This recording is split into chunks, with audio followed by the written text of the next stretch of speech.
কেউ কেউ বিভিন্ন সময়ে অপপ্রচার করে থাকেন যে সহি আকিদা কিছুই না, সহি আকিদা নামে কিছু নাই, সহি আকিদা একটা দল বা একটা গোষ্ঠী, এরকম বিভিন্ন ধরনের অপপ্রচার চালানো হয়।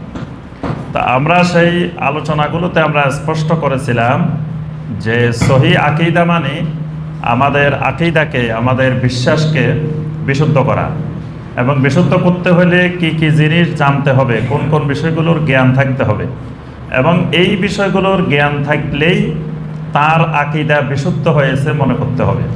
এই বিষয়গুলোর জ্ঞান না থাকলে তার আকিদা বিশুদ্ধ হয় নাই। কেউ কেউ মনে করেন, মনে হয় সুনির্দিষ্ট কিছু আমল করলে তিনি সহি আকিদার ভাই। সুনির্দিষ্ট আমল বলতে রাফল ইয়াদাইন করলে, আমিন সশব্দে বললে, বুকে হাত বাঁধলে উনার মনে হয় সহি আকিদা। আসলে এটা সহি আকিদার মানদণ্ড না, এগুলো সহি আকিদার চেনার বা বোঝার উপায় নয়। কারণ সহি আকিদা বলতে আমরা বুঝাই আহলুস সুন্নাহ ওয়াল জামাতের আকিদাকে, মানে একমাত্র পৃথিবীতে বিশুদ্ধ আকিদা, সহি আকিদা মানে আকিদায়ে আহলুস সুন্নাহ ওয়াল জামাআ, অর্থাৎ নবী সাল্লাল্লাহু আলাইহি ওয়াসাল্লাম এবং সাহাবাই কেরাম রাদওয়ানুল্লাহি তাআলা আলাইহিম আজমাইন তারা যে আকিদা বিশ্বাস পোষণ করতেন ওইটাই সহি আকিদা, ওইটাই আহলুস সুন্নাহ ওয়াল জামাতের আকিদা।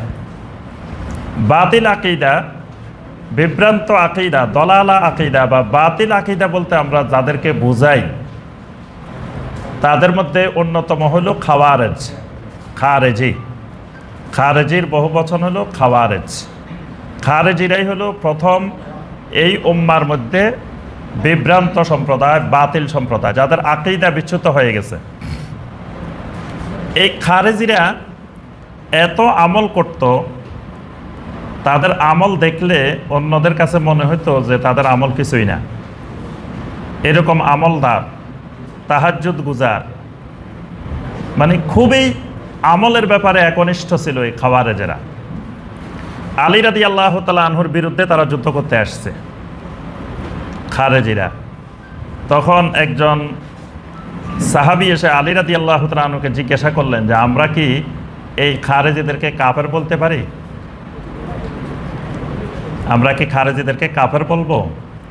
তখন আলী রাদিয়াল্লাহু তাআলা আনহু বললেন যে যেই মানুষগুলো তাদের ঈমান রক্ষা করার জন্য, ঈমান বাঁচানোর জন্য আমার বিরুদ্ধে জিহাদ করতে আসছে, সেই মানুষগুলোকে আমরা কিভাবে কাফের বলবো?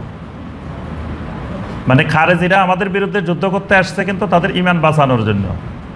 তারা প্রথমে ফতোয়া দিয়েছে যে আলী রাদিয়াল্লাহু তাআলা আনহু কাফের হয়ে গেছে। নাউযুবিল্লাহ। খালি কাফের হয় না, আলী রাদিয়াল্লাহু তাআলা আনহু মুরতাদ হয়ে গেছে এবং অসংখ্য মানুষকে আলী রাদিয়াল্লাহু তাআলা আনহু গোমরাহ করতেছে। মুআবিয়া রাদিয়াল্লাহু তাআলা আনহু কাফের হয়ে গেছে। কারণ কি? আল্লাহ পাক কোরআনে কারিমে বলছেন ইনিল হুকমু ইল্লা লিল্লাহ, আল্লাহ ছাড়া হুকুম দেওয়ার, নির্দেশ দেওয়ার আর কারো অধিকার নাই। কিন্তু মুআবিয়া রাদিয়াল্লাহু তাআলা আনহু আর আলী রাদিয়াল্লাহু তাআলা আনহু একটা সমঝোতা করে নিছেন যে একটা সালিশের মাধ্যমে তারা বিষয়গুলো ফয়সালা করবেন। তা আল্লাহর হুকুম বাদ দিয়ে সালিশ কিসের? সালিশ মানে তো মানুষের হুকুম মেনে নেওয়া, মানে আমরা সালিশে যেটা সিদ্ধান্ত হয় ওটা মেনে নিব। তো সালিশ করবে কারা? সালিশ করবে তো কিছু মানুষ। তো তাহলে আল্লাহর হুকুম বাদ দিয়ে মানুষের হুকুম মেনে নেওয়া হচ্ছে, তাহলে তারা মুসলমান হয় কেমনে? এই কারণে তারা আলী রাদিয়াল্লাহু তাআলা আনহুকে কাফের বানাইছে, মুআবিয়া রাদিয়াল্লাহু তাআলা আনহুকে কাফের বানাইছে, অসংখ্য বড় বড় সাহাবীকে কাফের বানাইছে এবং কাফের বানাই তার বিরুদ্ধে যুদ্ধ করতে আসছে। কিন্তু আলী রাদিয়াল্লাহু তাআলা আনহু তাদেরকে কাফের বলতে সাহস করেন নাই, যে তারা ঈমান বাঁচানোর জন্য আমার বিরুদ্ধে জিহাদ করতে আসছে, ঈমান রক্ষা করার জন্য। তারা কাফের হয় কেমন করে? পরে জিজ্ঞাসা করা হলো তাহলে কি তারা মুনাফেক? আলী রাদিয়াল্লাহু তাআলা আনহু বললেন যে মুনাফেকদের বৈশিষ্ট্য হলো লা ইয়াযকুরুনাল্লাহা ইল্লা কলিলা, মুনাফেকেরা খুব কম আল্লাহর জিকির করে, মানে মুনাফেকেরা আল্লাহর জিকির বেশি করে না, খুব সামান্য আল্লাহর জিকির করে, এটা মুনাফেকের বৈশিষ্ট্য। তো যে খারেজিরা আমার বিরুদ্ধে যুদ্ধ করতে আসছে তারা কিন্তু সারাক্ষণ আল্লাহর জিকির করে, তো ওই মানুষগুলাকে আমি কিভাবে মুনাফেক বলতে পারি? আলী রাদিয়াল্লাহু তাআলা আনহু তাদেরকে কাফেরও বলেন নাই, মুনাফেকও বলেন নাই, তাদেরকে শুধু বলছেন যে তারা সঠিক রাস্তা থেকে বিচ্যুত হয়ে গেছে, বিভ্রান্ত হয়ে গেছে, এতটুকু বলছেন। কিন্তু তারা আলী রাদিয়াল্লাহু তাআলা আনহুকে কাফের বলছে, মুরতাদ বলছে, অনেক অনেক কিছু বলছে তারা। তাহলে আমি যে কথাটা বলতেছিলাম যে আমল সহি আকীদার নির্দেশক না। আমল দিয়ে আকীদা বিশুদ্ধ বোঝা যায় না। খারেজিদের আমল চমৎকার আমল, কিন্তু এই আমল তাদের বিশুদ্ধ আকীদার প্রমাণ বহন করে নাই। তাদের আকীদা মারাত্মক খারাপ, কিন্তু আমল খুব সুন্দর ছিল। তো এই জন্য নির্দিষ্ট কিছু আমল করার নাম সহি আকীদা না। সহি আকীদা মানে আমাদের অন্তরে, কালবের মধ্যে, আমাদের ভিতরে যে সমস্ত বাতিল চিন্তা, বিশ্বাস, যেগুলো বিভিন্ন ফিলোসফি, দর্শন, মতবাদ থেকে এসে ঢুকেছে, এগুলোকে পরিষ্কার করে আহলুস সুন্নাহ ওয়াল জামাতের আকীদার দিকে ফিরে যাওয়ার নাম সহি আকীদা, বিশুদ্ধ আকীদা।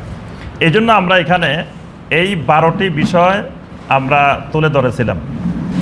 আলহামদুলিল্লাহ এই 12টি বিষয়ে অনেক ভাই বোন উপকৃত হয়েছেন। আজকে আমরা যে বিষয়টি আলোচনা করব এটিও খুবই গুরুত্বপূর্ণ একটি বিষয়, কিন্তু বিষয়টা একটু কঠিন, কারণ এই বিষয়গুলো সচরাচর আমাদের সমাজে আলোচনা হয় না। আলোচনা না হওয়ার যুক্তি হলো যে সাধারণ মানুষের সামনে আকীদা আলোচনা করার দরকার নাই। সাধারণ মানুষ আকীদা বুঝবে না। সাধারণ মানুষকে আমলের প্রতি উদ্বুদ্ধ করতে হবে। সাধারণ মানুষকে খালি নামাজের প্রতি, সিয়ামের প্রতি, হজ্জের প্রতি, যাকাতের প্রতি, স্বামী স্ত্রীর অধিকার, তারপরে মা বাবার অধিকার, সন্তান সন্ততির অধিকার, সুদ, ঘুষ, জেনা, ব্যভিচার, এই সমস্ত বিষয়, তারপরে দিন কায়েম, এই বিষয়গুলোর প্রতি উদ্বুদ্ধ করতে হবে। তারা আবার আকীদা কি বুঝবে, আকীদা দরকার কি? আসলে সব সমস্যার মূলে হলো আকীদার সমস্যা। আকীদা ঠিক হইলে বাকিগুলোর জন্য বেশি ওয়াজ করা লাগবে না। বাকিগুলো সে অটোমেটিক নিজেই ছেড়ে দিবে। সাহাবায়ে কেরামকে সুদ ঘুষ ছাড়ার জন্য বেশি ওয়াজ করা লাগে নাই নবী সাল্লাল্লাহু আলাইহি ওয়াসাল্লাম। আপনি সুদের ব্যাপারে শুধু কোরআনে কারিমের কয়েকটা আয়াত নাজিল হয়েছে, সূরা আল বাকারায় কয়েকটা আয়াত নাজিল হয়েছে। আল্লাহ পাক বলছেন, ইয়া আইয়ুহাল্লাযীনা আমানুত্তাকুল্লাহ ওয়া যারু মা বাকিয়া মিনার রিবা ইন কুনতুম মুমিনিন। হে ঈমানদারগণ, আল্লাহকে ভয় করো, যদি সত্যিকারের ঈমানদার হও তাহলে তোমরা সুদ ছেড়ে দাও। আল্লাহ বলছে ছেড়ে দিতে, বাস সমস্ত সাহাবায়ে কেরাম যার যে যা সুদ ছিল সাথে সাথে আয়াত নাজিলের সাথে সাথে ছেড়ে দিছে। বেশি ওয়াজ নসিহত লাগে নাই, একটা কথাই সুদ ছেড়ে দেওয়ার জন্য যথেষ্ট। ঘুষ ছেড়ে দেওয়া, ঘুষ পরিত্যাগ করা, ঘুষের ব্যাপারে বেশি আয়াত হাদিস নাই। আমি ঘুষের ওয়াজ করার জন্য একদিন অনেক খোঁজ করছি কয়টা আয়াত পাওয়া যায়, কয়টা হাদিস পাওয়া যায়, কারণ আমরা তো জুমার খুতবা বা আলোচনা আয়াত আর হাদিস ছাড়া কিছু বলি না, এবং হাদিসও সহি কিনা সেটা যাচাই বাছাই করা ছাড়া বলি না। তো একদিন অনেক খুঁজলাম যে ঘুষের বয়ান করার জন্য, দেখলাম যে বেশি আয়াতও পাওয়া যায় না, সরাসরি তো ঘুষের ব্যাপারে কোনো আয়াতে নাই। একটা আয়াতকে আমরা দলিল হিসাবে পেশ করি, ওয়ালা তাকুলু আমওয়ালাকুম বাইনাকুম বিল বাতিলে, বাতিল পদ্ধতিতে তোমরা একজন আরেকজনের সম্পদ বক্ষণ করিও না, এই আয়াতটাকে আমরা দলিল পেশ করি। আর নবী সাল্লাল্লাহু আলাইহি ওয়াসাল্লামের কয়েকটা হাদিস আছে। তাহলে সুদের ব্যাপারে এত ওয়াজ করা, ঘুষের ব্যাপারে এত ওয়াজ করা লাগে নাই সাহাবায়ে কেরামকে। তারপরে আপনার গান বাজনার ব্যাপারে সরাসরি কোরআনে কারিমের কোনো আয়াতে নাই। যে আয়াতগুলো আছে এগুলো আমরা মানে গান বাজনার ব্যাপারে নাজিল হয়েছে বা এগুলার গান বাজনার সাথে সম্পৃক্ত এইরকম আয়াত বা সাহাবায়ে কেরাম তাফসির করেছেন এইগুলা গানের ব্যাপারে, গান বাজনার ব্যাপারে, এরকম আয়াত পাওয়া যায়। সূরা লোকমানের 6 নম্বর আয়াত। এটাকে অনেকেই স্বীকার করে নাই যে এটা গান বাজনা নিষিদ্ধের আয়াত, এই জন্য অনেকে গান বাজনাকে বৈধ মনে করে। তারপরে আপনার নবী সাল্লাল্লাহু আলাইহি ওয়াসাল্লামের কিছু হাদিস আছে শুধু গান বাজনা নিষিদ্ধের ব্যাপারে। তা আমি যে কথাটা বোঝাতে চেয়েছি সেটি হলো সাহাবায়ে কেরামের পিছনে নবী সাল্লাল্লাহু আলাইহি ওয়াসাল্লাম সুদীর্ঘ 10 বছর পর্যন্ত শুধু একটি মেহনত, একটি দাওয়াত দিয়েছেন, সেটি হলো লা ইলাহা ইল্লাল্লাহর দাওয়াত, শুধু তাওহীদের দাওয়াত, শুধু আকীদা বিশুদ্ধকরণের দাওয়াত। শিরিক থেকে, জাহেলিয়াত থেকে, কুফর থেকে ইসলামের দিকে ফিরে এসে ইসলামের বিশুদ্ধ আকীদা তাদের ভিতরে ঢুকানোর জন্য নবী সাল্লাল্লাহু আলাইহি ওয়াসাল্লাম কাজ করেছেন। আকীদা বিশুদ্ধ হয়ে যাওয়ার পরে যেই হুকুম, যেই আয়াত, যেই বিধান নাজিল হয়েছে সাথে সাথে তারা মেনে নিছে। তাদের মেনে নিতে 1 সেকেন্ড দেরি হয় নাই। হুকুম নাজিল হওয়ার সাথে সাথে রাত্রে আয়াত নাজিল হয়েছে, সকাল পর্যন্ত তারা অপেক্ষা করেন নাই। আয়াত নাজিল হয়েছে, আমলে দেরি নেই। এজন্য ওই মানুষটাকে আগে আমল করার জন্য, আমল গ্রহণ করার জন্য আগে রেডি করতে হয়। ওই রেডি করাটা করতে হয় আকীদা বিশুদ্ধকরণের মাধ্যমে। তাহলে আজকে যারা নামাজ পড়ে না, আমাদের সমাজে দেখবেন লক্ষ লক্ষ ভাই বোন আছেন 5 ওয়াক্ত নামাজ পড়েন না। তাহলে তাদের সমস্যাটা কোথায়? নামাজ পড়ে না কেন? সমস্যা হলো তাদের আকীদা বিশুদ্ধ না, আকীদায় গণ্ডগোল। যারা সুদ খায়, সুদের সাথে যাদের সম্পৃক্ততা, তাদের আকীদা বিশুদ্ধ না। যারা আল্লাহ সুবহানাহু ওয়া তাআলার দ্বীনকে প্রতিষ্ঠিত করা, কায়েম করা বা এজহার করা এটা চায় না, তাদের সমস্যা কোথায়? আকীদা সমস্যা। তারা বিশ্বাসে গণ্ডগোল, তাদের আকীদায় গণ্ডগোল। যারা জানা বেবিচার করে, নবী সাল্লাল্লাহু আলাইহি ওয়াসাল্লাম বলেছেন লা ইয়াজনি জানি হিনা ইয়াজনি ওয়া হুয়া মুমিন, কোন জানা বেবিচারকারী ততক্ষণ জানা করে না যখন সে ঈমানদার থাকে। অর্থাৎ ঈমান যদি তার বিশুদ্ধ থাকে সে জানা করতে পারে না। তারপরে নবী সাল্লাল্লাহু আলাইহি ওয়াসাল্লাম বলছেন চোর কখনো ঈমানদার অবস্থায় চুরি করে না, মদ পানকারী কখনো ঈমান অবস্থায় মদ পান করে না। তাহলে যে মদ পান করে তার ঈমানে সমস্যা আছে, যে চুরি করে তার ঈমানে সমস্যা আছে। অর্থাৎ জ্বর যেমন আমাদের শরীরে জ্বর উঠলে এই জ্বরটা মূলত মূল রোগ না, এটার পিছনে আরেকটা রোগ কাজ করতেছে। ওই জ্বরটা হলো মূল রোগের বহিঃপ্রকাশ ঘটাচ্ছে, একটা লক্ষণ দেখা যাচ্ছে। আপনার করোনা হয়েছে, প্রথমে জ্বর দেখা দিছে, তারপরে আপনার টাইফয়েড হয়েছে বা আরও অন্যান্য রোগ ব্যাধি হয়েছে, কিন্তু প্রথমে এটার বহিঃপ্রকাশ ঘটে, একটা জ্বর দেখা দেয়। এখন বিশেষজ্ঞ ডাক্তারের কাছে গেলে বিশেষজ্ঞ ডাক্তার জ্বরকে মূল রোগ মনে করেন না। তিনি অনেক পরীক্ষা নিরীক্ষা করে চেষ্টা করেন তার ভিতরে কোনো জায়গায় ইনফেকশন আছে কিনা, ভিতরে কোনো সমস্যা আছে কিনা, অন্য কোনো রোগ হয়েছে কিনা। ওই রোগের কারণে হচ্ছে আমাদের যত রকমের সমস্যা আমরা মুসলিমদের মধ্যে দেখি, এটার মূল কারণ হলো আমাদের আকীদার বিশুদ্ধতা নাই, আমাদের ঈমানের বিশুদ্ধতা নাই, ঈমানের গভীরতা নাই। ঈমানটা গলার উপরে আছে, গলা কাল পর্যন্ত পৌঁছানে। এজন্য আকীদা বিশুদ্ধ হইলে, আকীদার চিকিৎসা হইলে বাকি বিষয়গুলো সহজে চলে আসবে ইনশাআল্লাহ। এই জন্যই আমরা আজকের বিষয়ও আকীদার বিষয়। আজকের বিষয়টা হলো বিশুদ্ধ আকীদার সাথে, আহলুস সুন্নাহ ওয়াল জামাতের আকীদার সাথে পরবর্তীতে যে সমস্ত বাতিল আকীদা, বাতিল ফেরকা পৃথিবীতে আবিষ্কৃত হয়েছে, পৃথিবীর মানুষেরা তৈরি করেছে, সেগুলোর সাথে আহলুস সুন্নাহ ওয়াল জামাতের আকীদার মৌলিক পার্থক্যগুলো কোথায়। এই মৌলিক পার্থক্যগুলো জানা থাকলে, আপনার একটা বিষয় জানা থাকলে 100 বিষয় আপনি সমাধান করে ফেলতে পারবেন। আমাদের মধ্যে অনেকেই প্রশ্ন করেন, অনেকের মনে প্রশ্ন যে ভাই আমাদের সবার কোরআন এক, আল্লাহ এক, রাসূল এক, সব এক, কিন্তু আমাদের মধ্যে এত দল, এত ফেরকা, এত গ্রুপ কেন? এই কেনর উত্তর হলো যে আমাদের সবার আকীদা এক না। আমাদের সবার যত গ্রুপ আছে, যত ফেরকা আছে, সবার ভিন্ন ভিন্ন আকীদা আছে। আকীদার কারণে, আকীদার ভিন্নতার কারণে এই ভিন্ন ভিন্ন গ্রুপ, ভিন্ন ভিন্ন ফেরকা, ভিন্ন ভিন্ন দল। একজনের আকীদার সাথে একজনের মিল নেই। যেই জায়গায় আকীদার সাথে মিল আছে সেই জায়গায় দল, গ্রুপ এরকম নাই। আপনি আরব দুনিয়াগুলো তো দেখেন, আরব দুনিয়াতে ধরেন সৌদি আরব দেখেন বা কাতার দেখেন বা কুয়েত দেখেন বা এরকম যে কোনো একটা দেশ দেখেন, ওই দেশেও হাজার হাজার আলেম ওলামা আছে, মুসলিম আছে না? কিন্তু আপনি খবর নিয়ে দেখেন এদের মধ্যে কয়টা গ্রুপ আছে, এদের মধ্যে এরা অমুক, এরা তমুক, এরা এরকম কোনো পরিচয় আছে কিনা, দেখবেন যে খুঁজে দেখলে নাই। কারণ কি? তাদের সবার আকীদা এক। আকীদা এক হওয়ার কারণে তাদের আমলের ক্ষেত্রে কিছু ভিন্নতা থাকলেও ওইটা সমস্যা সৃষ্টি করে না। আকীদা এক হওয়ার কারণে আমল ভিন্ন হইলেও সমস্যা সৃষ্টি করে না। আকীদা এক না হইলে আমল একই হলেও সমস্যা তৈরি করে। মানে আকীদা যদি এক না হয়, আমল এক, কিন্তু আকীদা এক না, দেখবেন যে এক হওয়া যাবে না। যেমন ধরেন আমাদের দেশে যতগুলো দল ফেরকা আছে ইসলামের মধ্যে, সবাই কিন্তু এক মাযহাবের অনুসারী। ফিকহি ব্যাপারে হানাফি মাযহাবের অনুসারী, সবাই আমলের ব্যাপারে কিন্তু এক।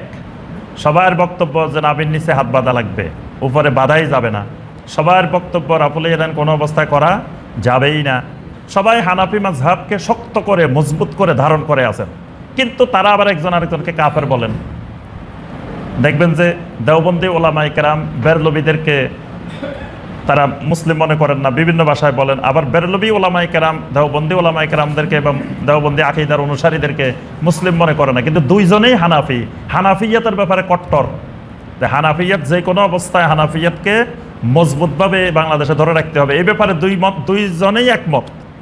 কিন্তু আবার একজন আরেকজনকে কাফের বলেন কেন? তাদের আমল এক, কিন্তু আকীদার ক্ষেত্রে পার্থক্য আছে, আকীদা এক না। আকীদার পার্থক্যের কারণে তারা আমল এক হওয়ার পরেও এক হতে পারে নাই, একজন আরেকজনকে মুসলিম ভাই মনে করতে পারে নাই। আবার আকীদা এক হওয়ার পরে আমল ভিন্ন হওয়ার পরেও একজন আরেকজনকে ভাই মনে করতে পারে, মুসলিম ভাই ভাই হতে পারে। যেমন দেখবেন আপনার রুকু থেকে দাঁড়ানোর পরে সামি আল্লাহু লিমান হামিদা রব্বানা লাকাল হামদ বলার পরে আমরা কি হাত ছেড়ে দিই না বেঁধে রাখি? জি, ছেড়ে দিই না। আপনি সৌদি আরবে বা আরব বিশ্বে যাই দেখবেন একই মসজিদের মুসল্লি কেউ হাত বেঁধে রেখেছে, কেউ হাত ছেড়ে দিয়েছে।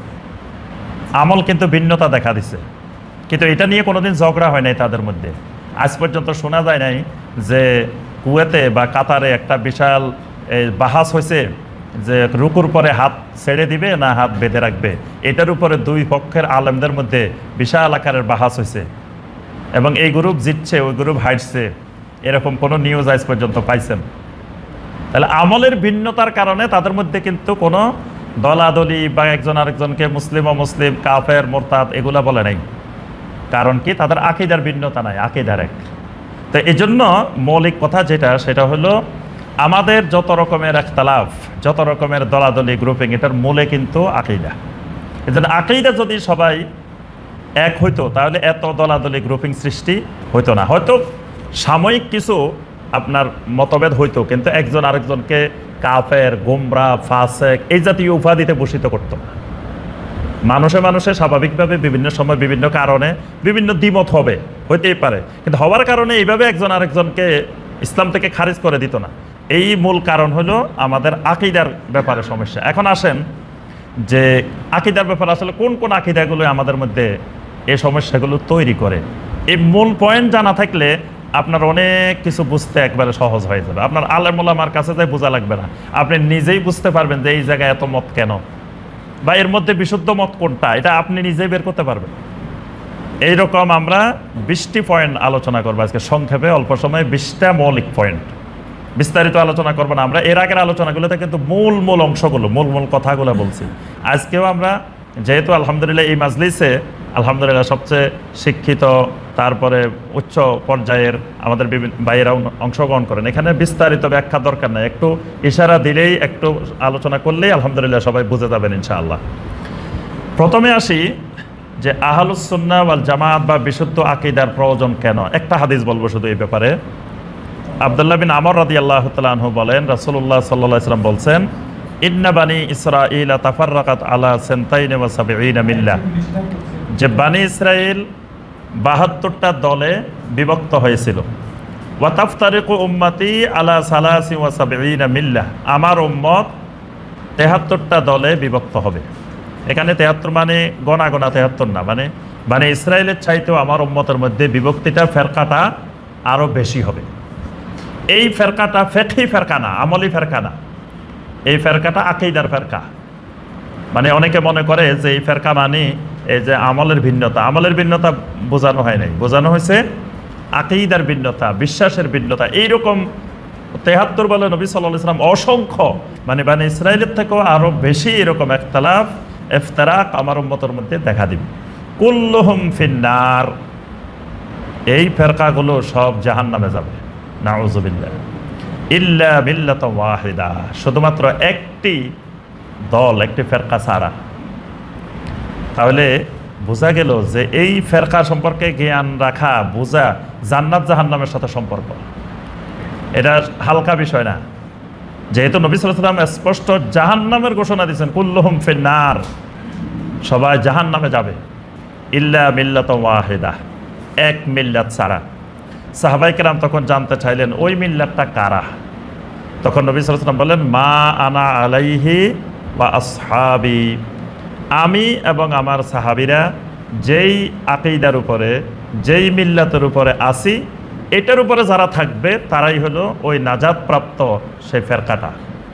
আর এখান থেকে যারা বিচ্যুত হয়ে যাবে তারা হলো ওই কুল্লুহুম ফিন্নারের অন্তর্ভুক্ত।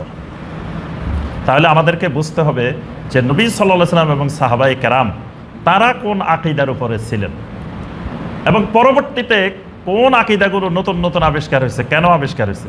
তো এটা অনেক দীর্ঘ আলোচনার বিষয়। আমরা সংক্ষেপে একটু আলোচনা করলে, 20টা পয়েন্ট আলোচনা করলে আমরা বুঝতে পারবো ইনশাআল্লাহ।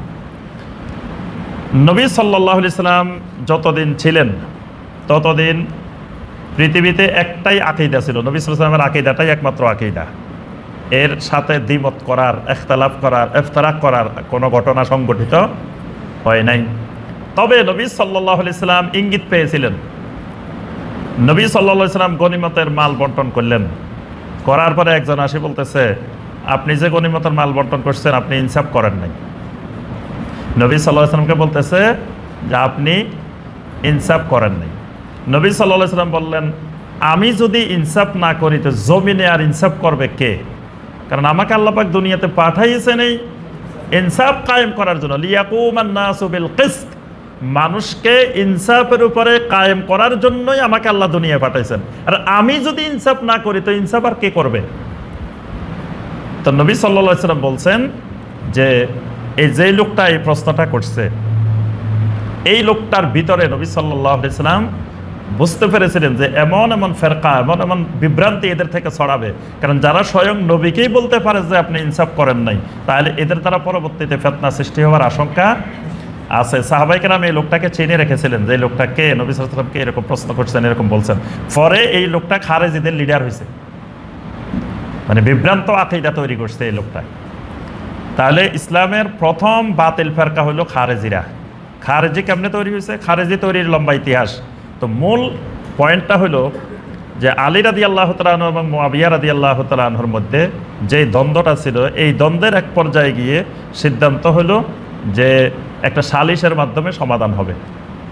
এই সালিশের সমাধানটাকে কিছু যুবক মেনে নিতে পারে না। এরা আলী রাদিয়াল্লাহু তাআলা আনহুর পক্ষের মানুষ, কিন্তু এরা বললেন না, আল্লাহ বলছেন ইনিল হুকমু ইল্লা লিল্লাহ, আল্লাহ ছাড়া কারো হুকুম চলবে না। তো এখানে বান্দা আবার সালিশ করবে কেন? বান্দার কোনো হুকুম, বান্দার সিদ্ধান্ত কার্যকর হবে না। মানে কোরআনে কারিমের আয়াতকে নিজেদের মতো ব্যাখ্যা করে, নিজেদের মতো বুঝে ওই আয়াত দিয়ে সাহাবায়ে কেরামকে, আলী রাদিয়াল্লাহু তাআলা আনহুকে তাকফির করে দিছে, কাফের বানাই দিছে। মুআবিয়া রাদিয়াল্লাহু তাআলা আনহুকে কাফের বানাই দিছে। বানাই দিয়ে এরা নিজেদেরকে নিজেরাই পরিচয় দিছে যে তারা খারেজি। কারণ তারা যে আল্লাহর রাস্তায়, আল্লাহর দ্বীনের জন্য বের হয়েছে, তারা খারেজি মানে যে বের হয়েছে। তো কিসের জন্য বের হয়েছে? তারা আল্লাহর দ্বীনের জন্য বের হয়েছে, এই জন্য তারা নিজেদেরকে নাম রেখেছে খারেজি। তারপরে প্রথম দিকের ফেরকা হলো শিয়া। শিয়ারা বিভ্রান্ত হয়েছে, ফেরকা সৃষ্টি করেছে ইমামত নিয়ে। ইমামত, শিয়াদের কাছে ইমামতটা সবচাইতে গুরুত্বপূর্ণ। ইমামত মানে মসজিদের ইমামতি না, এই ইমামত মানে পুরা উম্মার ইমামত, রাষ্ট্রীয় ইমামত, রাষ্ট্রীয় নেতৃত্ব। শিয়াদের বক্তব্য নবী সাল্লাল্লাহু আলাইহি সাল্লামের পরে ইমাম হবেন নবী সাল্লাল্লাহু আলাইহি সাল্লামের বংশের মধ্য থেকে, আহলে বাইতের মধ্য থেকে। সুতরাং আবু বকর রাদিয়াল্লাহু তাআলা আনহু, ওমর রাদিয়াল্লাহু তাআলা আনহু, ওসমান রাদিয়াল্লাহু তাআলা আনহু, তারা খলিফা হয়েছেন অন্যায়ভাবে হয়েছেন, নাউজুবিল্লাহ। তারা অন্যায়ভাবে খেলাফত দখল করছেন। খলিফা হওয়ার কথা আলী রাদিয়াল্লাহু তাআলা আনহু।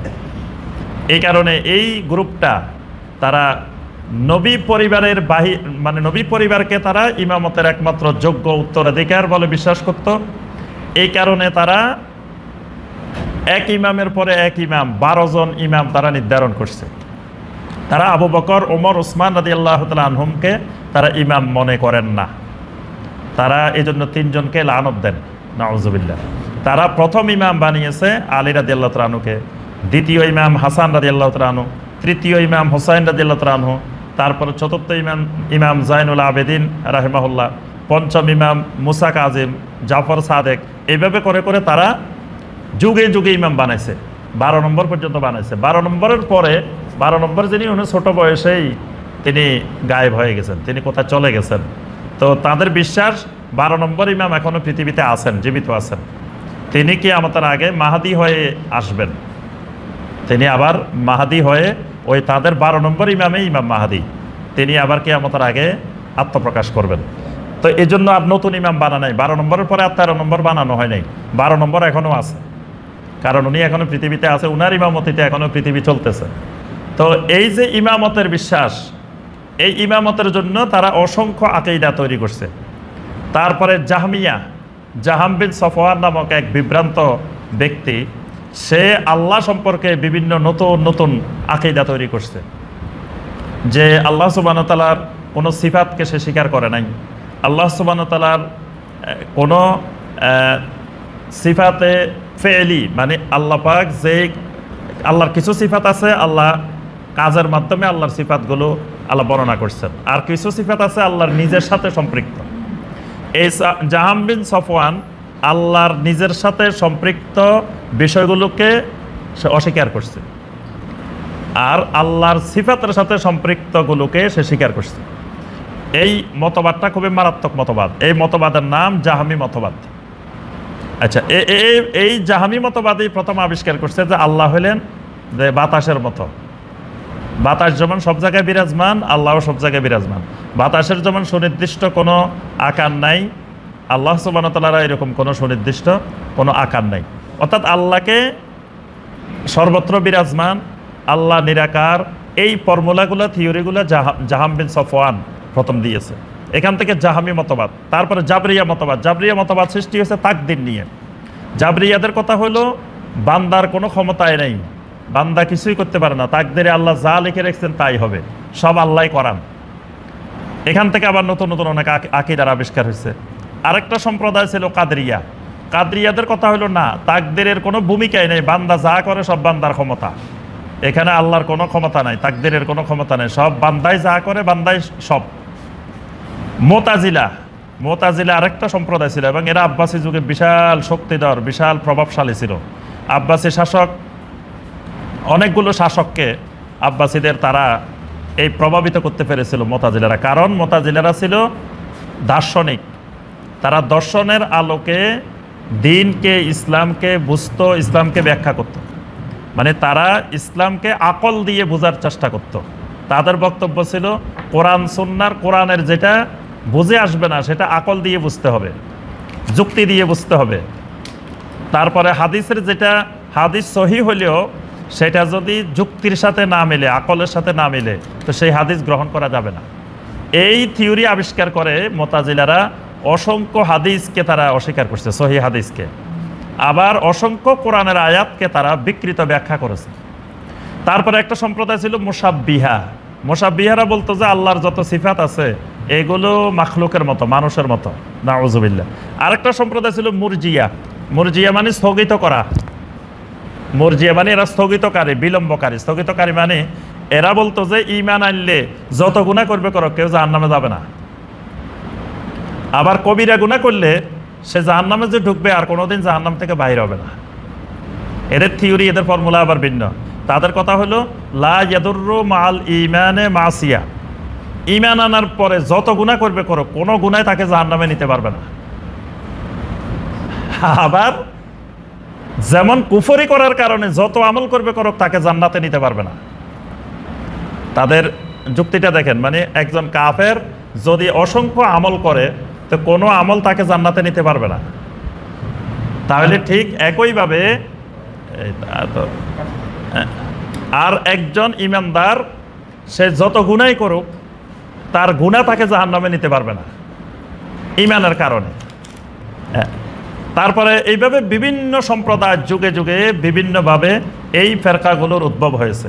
তো যাই হোক, আমরা ওই ফেরকাগুলোর বিস্তারিত আলোচনা যাব না। আমাদের মূল কথা হলো এই ফেরকাগুলো ছিল অনেক পুরানা, কিন্তু বর্তমান জামানায়, বর্তমান যুগে এই ফেরকাগুলো এই নামে নাই। কিন্তু এই ফেরকাগুলো এমন এমন কিছু আকীদার আবিষ্কার করে গেছে, যেই আকীদাগুলো পরবর্তীতে বিভিন্ন ফেরকা আস্তে আস্তে গ্রহণ করে। মানে শয়তান এগুলোকে নতুন করে করে নিয়ে আসে। মানে ওই ফেরকার নামে আসে না। খারেজি নামে পৃথিবীতে কোনো ফেরকা এখন নাই, মুরজিয়া নামে নাই, জাবরিয়া নামে নাই, কাদরিয়া নামে নাই, মুতাজিলা নামে পৃথিবীতে এখন কোনো সম্প্রদায় নাই। কিন্তু এদের সব আকীদাগুলো পৃথিবীর মুসলিমদের মধ্যে আছে। মানে তারা নাম বিলুপ্ত হয়েছে, কিন্তু তাদের আকীদা বিলুপ্ত হয় নাই। আকীদাগুলো কিন্তু এখনো পৃথিবীতে আছে। এবার আমরা আসি, আমার যে 20টা পয়েন্ট আমরা বলছি, যে 20টা মৌলিক পার্থক্য আমরা আলোচনা করব। 1 নম্বর পার্থক্য মাসাদেরুল আকীদা, মানে আকীদার উৎসটা কি হবে, এই জায়গায় বিশাল একতলাপ আছে। এই জায়গা বুঝলে আপনার শত শত মাসালার সমাধান হয়ে যাবে। আকীদার উৎস, মানে আকীদা আপনি কোথা থেকে নেবেন, আকীদার সোর্সটা কোথায় হবে, কিসের থেকে? দেখে আপনারা বলেন তো দেখি, আকীদা নিব কোথা থেকে আমরা? কোরআনে কারীম এবং সহিহ হাদিস, এই দুইটার বাহিরে তৃতীয় কোনো জায়গা থেকে কোনো আকীদা নেওয়া যাবে না। কারণ বিশুদ্ধ আকীদা কোনটা? যেই আকীদা নবী সাল্লাল্লাহু আলাইহি ওয়াসাল্লাম পোষণ করছেন, যে আকীদা সাহাবায়ে কেরাম পোষণ করছেন। আচ্ছা, নবী সাল্লাল্লাহু আলাইহি ওয়াসাল্লামের যুগে, সাহাবায়ে কেরামের যুগে কোরআনে কারীম আর সহিহ হাদিসের বাহিরে তৃতীয় আর কি ছিল? কিছু ছিল? তাহলে নবী সাল্লাল্লাহু আলাইহি ওয়াসাল্লামের আকীদা, সাহাবায়ে কেরামের আকীদা সব কোরআনে কারীমে আছে এবং সহিহ হাদিসে আছে। এর বাহিরে তৃতীয় কোনো জায়গায় নবী সাল্লাল্লাহু আলাইহি ওয়াসাল্লাম এবং সাহাবায়ে কেরামের কোনো আকীদা নাই। তাহলে আকীদার উৎস হলো যে কোনো আকীদা নিতে হবে হয় কোরআনে কারীম থেকে অথবা নবী সাল্লাল্লাহু আলাইহি ওয়াসাল্লামের সহিহ হাদিস থেকে। তৃতীয় কোনো জায়গা থেকে নিলেই বুঝতে হবে যে আপনি মূল বিশুদ্ধ আকীদা থেকে সরে গেছেন। আবার এক্ষেত্রেও মনে রাখতে হবে যে আকীদার বিষয়গুলোকে আল্লাহ পাক স্পষ্ট করে দিয়েছেন। আকীদা কোরআনের কোনো আয়াতের ব্যাখ্যা আকীদা হবে না, তাফসীর আকীদা হবে না, কোনো সাহাবী তাবি তাবে তাবিনের বক্তব্যটা আকীদা হবে না। আকীদা যেটা সেটা একেবারে স্পষ্ট, স্পষ্ট আয়াত বা নবী সাল্লাল্লাহু আলাইহি ওয়াসাল্লামের স্পষ্ট সহিহ হাদিস হবে। যেমন ধরেন আল্লাহ পাক কোরআনে কারীমের মধ্যে বলছেন কাদ জাআকুম মিনাল্লাহি নূরুন ওয়া কিতাবুম মুবিন, যে তোমাদের কাছে আল্লাহর পক্ষ থেকে নূর এসেছে আর স্পষ্ট সুস্পষ্ট কিতাব এসেছে। তো এই নূর বলতে কি বোঝানো হয়েছে? এটা কিন্তু বিভিন্ন সাহাবায়ে কেরাম, তাফসীর কারকরা বিভিন্ন ব্যাখ্যা দিয়েছেন। তো একজন সাহাবী, একজন তাবেঈ ইমাম দহাক রাহিমাহুল্লাহ, তিনিও তাফসীর কারক, বড় মুফাসসির, তিনি ব্যাখ্যা দিয়েছেন যে এখানে নূর বলতে মুহাম্মদ সাল্লাল্লাহু আলাইহি ওয়াসাল্লাম। তাহলে আল্লাহ কিন্তু মুহাম্মদ সাল্লাল্লাহু আলাইহি ওয়াসাল্লাম নূর এই কথা বলেন নাই, আল্লাহ শুধু নূর বলছেন। একজন তাবেঈ ব্যাখ্যা দিয়েছেন যে মুহাম্মদ সাল্লাল্লাহু আলাইহি ওয়াসাল্লামকে বোঝানো হয়েছে। তাহলে এই তাবেঈর ব্যাখ্যা কি আকীদা হবে? যে হবে না। তাবেঈ বা সাহাবী বা যে কারো ব্যাখ্যা হোক, ব্যাখ্যা তাফসীর কোনোদিন আকীদা হবে না। যদি এটা আমার বিশ্বাস করার দরকারই হতো তো আল্লাহ পাক এটা স্পষ্ট বলে দিতেন, এটা আরেকজনের ব্যাখ্যার জন্য রাখতেন না। এই জন্য বিশ্বাসের বিষয়, আকীদার বিষয়, ঈমানের বিষয়, এই বিষয়গুলো কোনো তাফসীর কারকের তাফসীর, কোনো ব্যাখ্যা কারকের ব্যাখ্যা বা কোরআন এবং সহিহ হাদিসের বাহিরে কোনো জায়গা থেকে গ্রহণ করা যাবে। এখন আসেন সমস্যাটা কোথায় হয়েছে? পরবর্তীতে এসে এই দুইটার সাথে আরো অনেকগুলো যোগ হয়ে গেছে।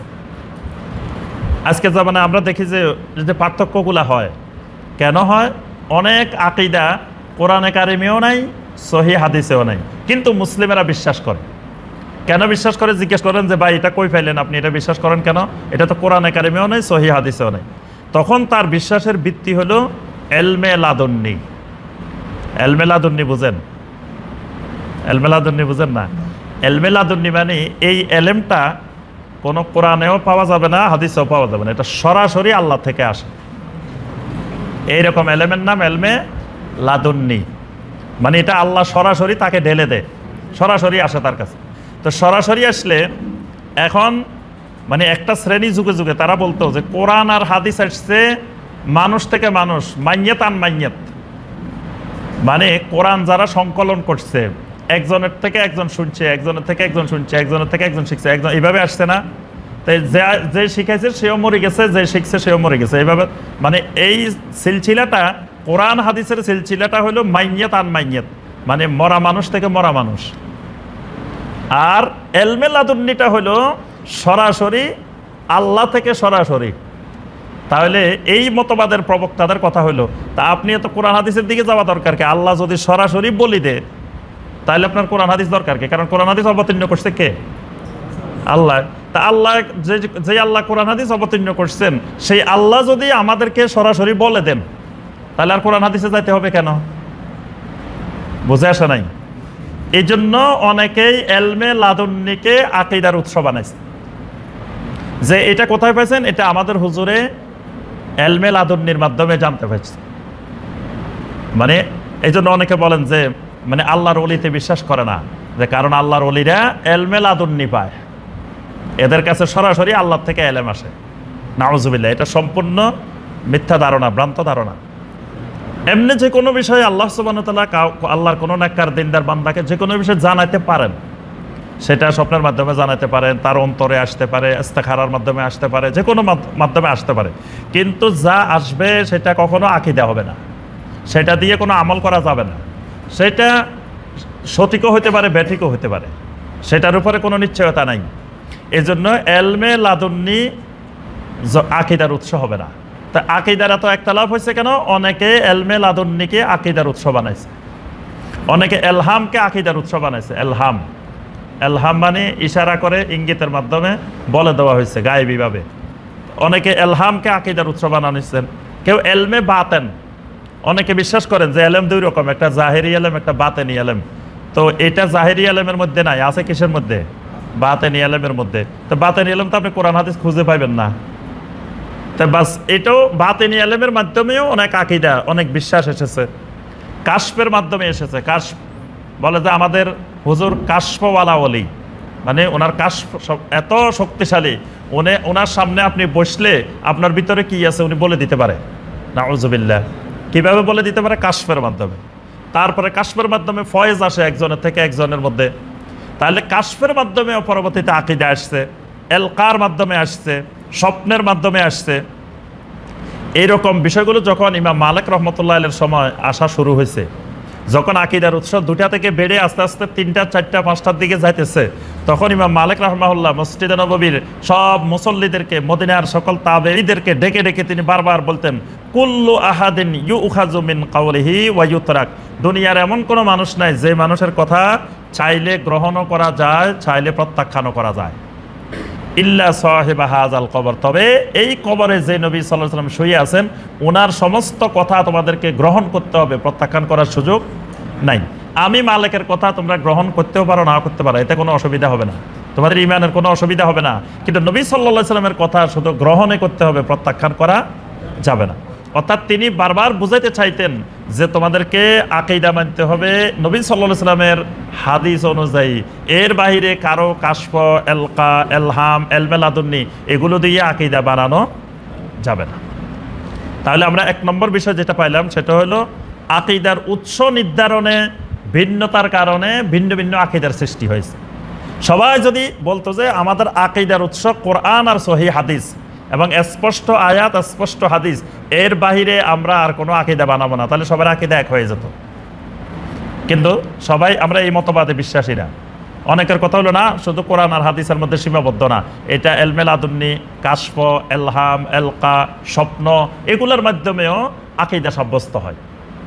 তাহলে 1 নম্বর মৌলিক পার্থক্য আমরা পাইলাম যে আকীদার উৎসে পার্থক্য হওয়ার কারণে আকীদার মধ্যে পার্থক্য দেখা দিচ্ছে।